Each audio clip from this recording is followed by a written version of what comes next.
한국자산관리연구원 고종환 원장님을 모셨습니다. 네, 반갑습니다. 네, 안녕하십니까. 네, 원장님 간단하게 소개 부탁드리겠습니다. 네, 오늘 이렇게 뵙게 되어서 반갑습니다. 저는 고종환 한국자산관리연구원장이자 한양대 부동산융합대학원 특임 교수로 있는 고종환이라고 합니다.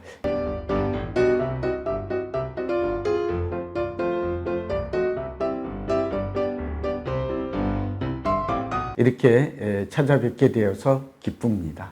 혹시 그 매일경제TV에서도 지금 현재 많은 또 활동을 하고 계시다고 들었습니다. 맞나요? 네, 그렇죠. 현재 저는 지금은 고점이고 변곡점이 있어서 길게 보면 하락의 위험도 그만큼 커졌다라는 점이고, 뭐 여러 가지 하는 일이 좀 다양한데요.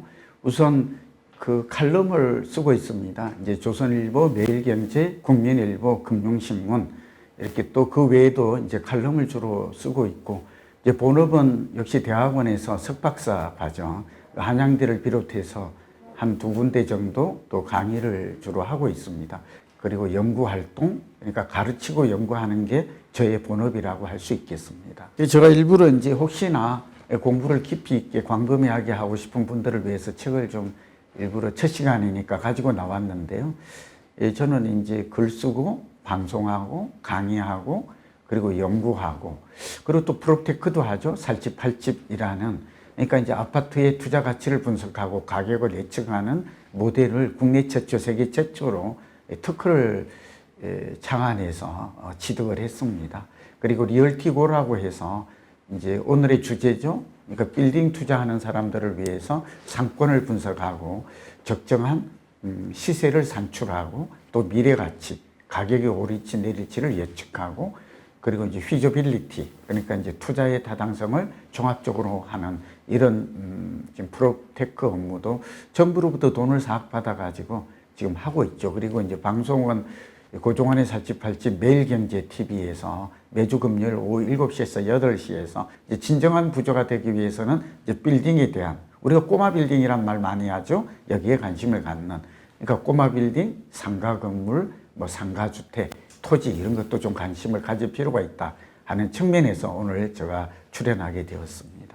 유튜브 채널을 통해서 소통도 이렇게 하시려고 노력하신다 그러는데 네. 그 채널 이름이 고종환 TV 맞습니까? 아, 그렇죠. 이제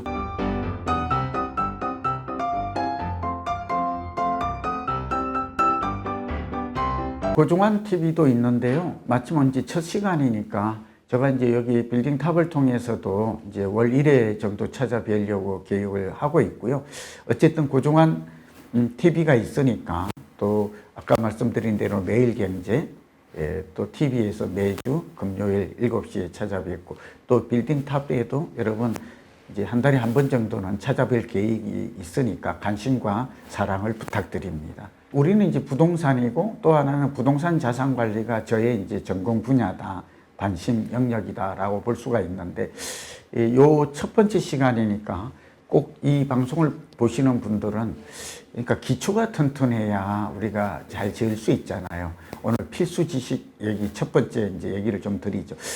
첫 번째, 부동산이란 무엇인가 하는 것인데,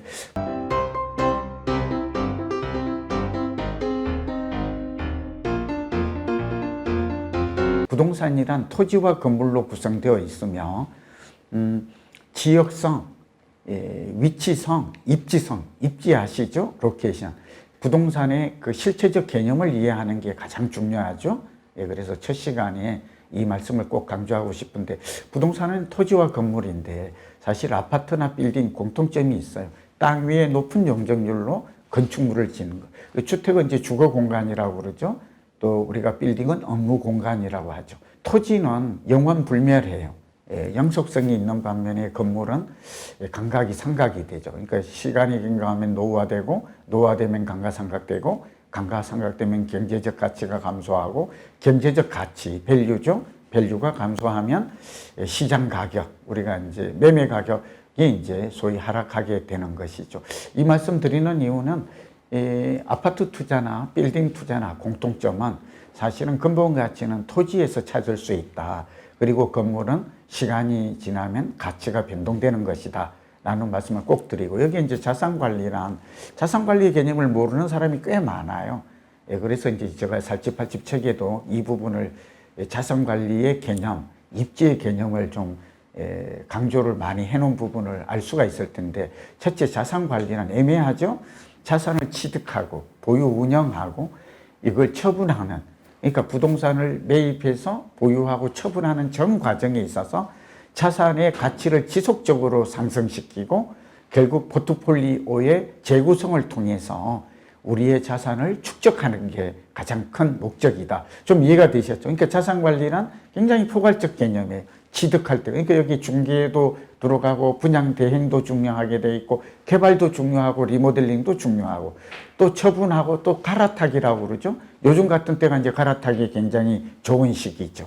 그래서 그런 측면에서 자산 관리란 부동산의 첫 번째부터, 그러니까 알파에서 오메가까지, A부터 Z까지 전 이론이 종합적으로 된 그런 새로운 학문 분야다라는 말씀을 꼭 드리고, 이 부동산 자산 관리가 중요한 이유는 두 가지가 있습니다. 우리나라 사람들은 부동산이 가계자산에서 차지하는 비중이 얼마쯤 되는지 아시는지요? 한 74, 75. 지금 국민은행이나 하나은행 나오는 보고서를 보면 부자들은 두 가지 특징을 가지고 있어요. 하나는 가계자산에서 차지하는 부동산의 비중이 조사하는 기간마다 약간 차이는 있는데 거의 80% 이상이에요. 어떻게 이렇게 부자가 되었느냐라고 했더니 부자가 된 이유는 두 가지. 하나는 요즘 세 가지로 들었더라고요. 부동산, 주식, 그 다음에 사업소득이에요. 그러니까 이걸 잘 생각한다면 부자가 되기 위한 기준도 잠깐 언급을 하죠.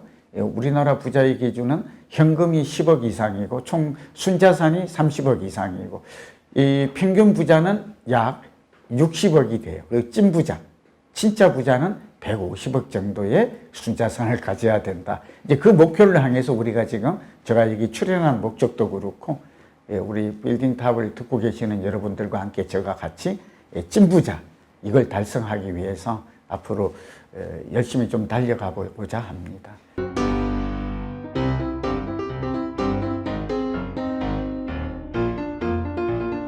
가장 중요한 게 목표 지향적, 목표가 설립돼야 되겠죠. 몹시 구체적이어야 돼요. 자산 관리 첫걸음이 자산 목표 계획을 짜는 거예요. 그래서 지금 첫 번째는 목표를 정할 것. 두 번째는 실천하는 방법은 여러 방법이 있어요. 우리가 서울에서 부산까지 간다고 가정을 하면 그 가는 교통수단이야, 목표는 부산에 도달이지만 너무 많지 않아요. 비행기로 갈 수도 있고 배로 갈 수도 있고. 그러니까 수단과 방법은 다양하다. 다만 얼마나 목표를 효율적으로, 효율성. 제가 이제 주로 강의를 하는 게 부동산 자산 관리론, 정책론, 부동산 경영학, 경제학이 저의 전공 영역인데요. 효율성이 중요하죠.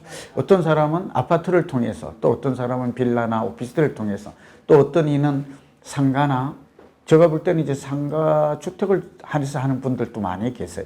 꼬마 빌딩 하는 분은 또 빌딩을 주구장창 선호할 수도 있고요. 이건 뭐가 옳다 그러다가 아닌데 수단은 좀 다양합니다. 세 가지가 중요합니다. 방법입니다. 이걸 삼박자 투자 법칙. 이 삼박자 법칙 첫 번째인데요. 이거는 시기 선택의 법칙이에요. 이 타이밍의 법칙이라고 볼 수 있죠. 어떤 선택을 잘 하느냐, 결국 합리적이고 논리적이고 객관적이고 과학적 선택을 하느냐가 결국 우리의 삶도 바꾸지만 우리의 투자에 있어서 성과를 좌지우지한다라는 점을 꼭 좀 첫 번째가 시기 선택이에요. 지금은 굉장히 애매모호해요.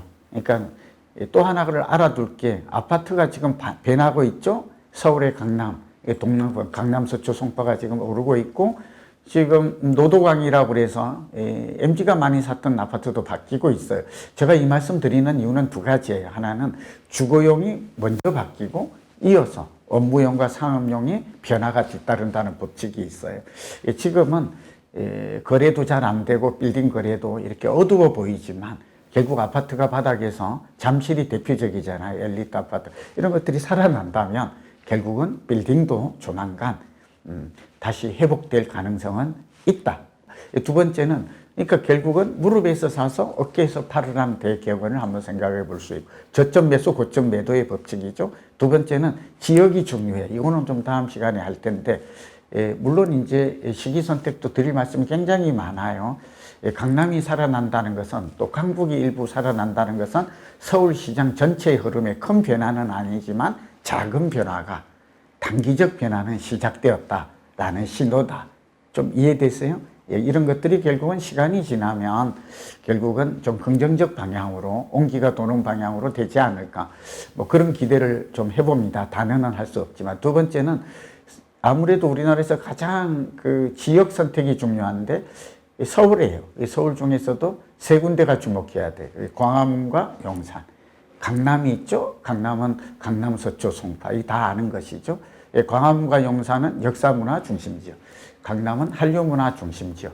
여기에 이제 영등포와 여의도가 있어요. 여기 이제 여의도까지는 목동까지 살펴보면 주거용도 그렇고 업무용도 그렇고 상권도 그렇고 큰 변화가 많을 것으로 이제 예상이 돼. 세 번째는 그럼 지역만 잘 선택하면 될 것이냐? 그렇지 않죠? 거기에 어떤 부동산, 개별 부동산을 최종적으로 선택하는 거. 이게 굉장히 중요하고 복잡하고 까다롭죠. 또 이런 얘기들은 앞으로 차차 이어가도록 하겠습니다. 오늘은 이 부동산이란 무엇인가? 부동산 자산 관리란 무엇인가? 부동산 시장은 또 어떻게 변화하는가? 부동산 시장이 성공하기 위해서는 그냥 어떻게 해야 되는가? 세 가지 성공 법칙, 3대 법칙이 있고 이 비결만 잘 지킨다면 우리는 뭐 멀지 않은 시간에 부자가 될 수 있다. 특히 이제 아파트도 중요하지만 꼬마 빌딩으로 부자 되는 법 이런 것들을 좀 더 이어가도록 하겠습니다. 오늘 여러분 함께 해주셔서 고맙습니다. 건강하시고 행복하십시오.